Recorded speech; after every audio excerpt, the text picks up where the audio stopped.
मोदी साहब का फोन आता है, केजरीवाल को काम मत करने दो, अड़चन अड़ाओ। जिस देश का प्रधानमंत्री 24 घंटे बैठ के ये सोचता है कि मेरे को अब इसको तंग करना है, मेरे को अब उसको तंग करना है, वो देश तरक्की कैसे करेगा? आप में से कौन कौन बेरोजगार है, जरा हाथ खड़े करें। जो जो बेरोजगार है, हमारे प्रधानमंत्री को बेरोजगारी से कोई लेना देना नहीं है। वो 24 घंटे बैठ के ये सोचते हैं मैं किस मुख्यमंत्री को तंग करूं, किसके ऊपर मैं सीबीआई छोड़ूं, किसके ऊपर मैं इनकम टैक्स की रेड डलवाऊं, किसके पीछे मैं ईडी छोड़ूं। वो ये सोचते हैं आज मैं किसके एमएलए खरीदूं, इस पार्टी के एमएलए खरीदूं, इस सरकार को गिराऊं। ऐसे तो देश तरक्की नहीं कर सकता दोस्तों। गवर्नर तंग नहीं कर रहे, मोदी साहब तंग कर रहे हैं। गवर्नर तंग नहीं कर रहे। गवर्नर को बेचारे को क्या लेना देना।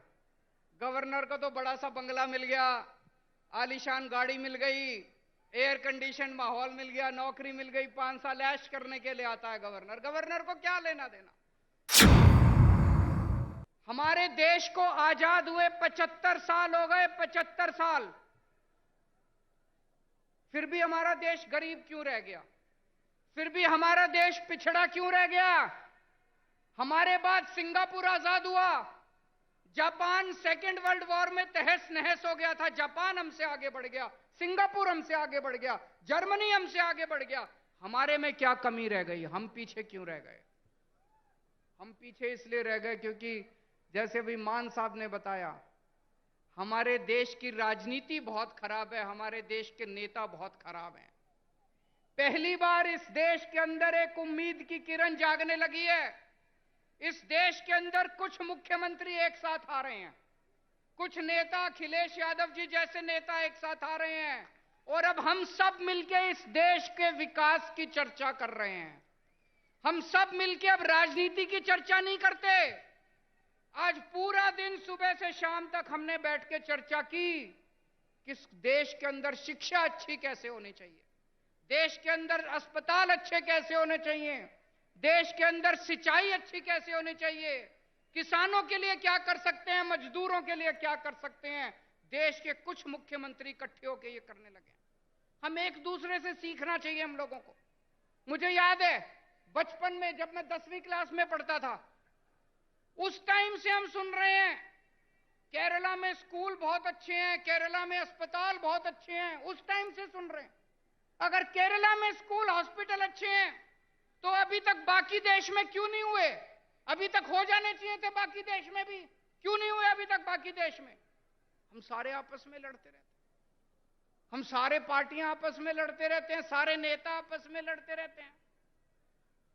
आज मुझे बड़े दुख के साथ कहना पड़ रहा है, अभी अभी कई सारे वक्ताओं ने कहा तमिलनाडु का गवर्नर तमिलनाडु की सरकार को तंग कर रहा है, तेलंगाना का गवर्नर राव साहब को तंग कर रहा है, दिल्ली का गवर्नर मेरे को तंग कर रहा है, पंजाब का गवर्नर मान साहब को तंग कर रहा है। ये गवर्नर तंग नहीं कर रहे, मोदी साहब तंग कर रहे हैं।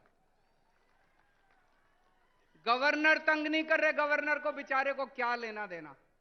गवर्नर को तो बड़ा सा बंगला मिल गया, आलीशान गाड़ी मिल गई, एयर कंडीशन माहौल मिल गया, नौकरी मिल गई, 5 साल ऐश करने के लिए आता है गवर्नर। गवर्नर को क्या लेना देना। दिल्ली से फोन आता है, राव साहब को काम मत करने दो, अड़चन अड़ाओ। आता है कि नहीं आता है?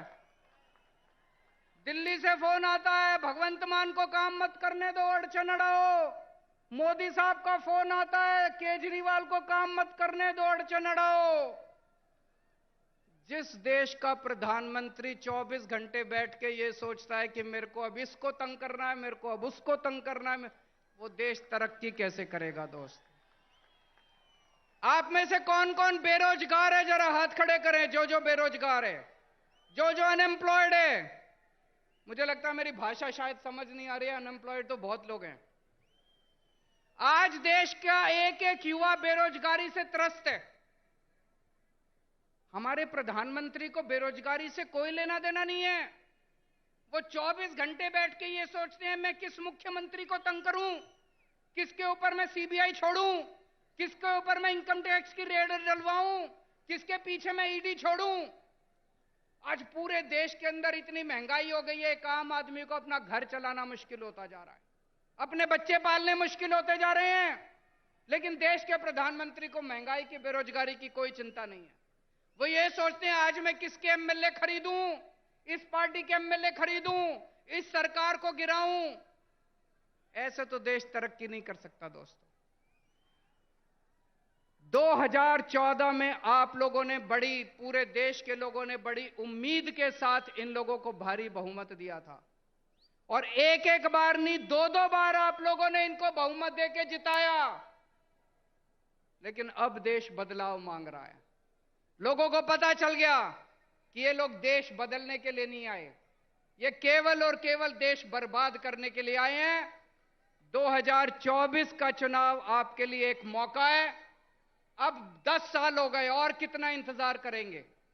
2024 के अंदर सारे देश को मिलके इनको उखाड़ फेंकना है, और ऐसी सरकार लेके आनी है जो देश के बारे में सोचे, बेरोजगारी के बारे में सोचे, महंगाई के बारे में सोचे, आपके बच्चों की शिक्षा के बारे में सोचे, आपके परिवार का इलाज कराने के बारे में सोचे, देश की तरक्की करने के लिए सोचे, ना कि लोगों से बदला लेने के लिए सोचे दोस्तों।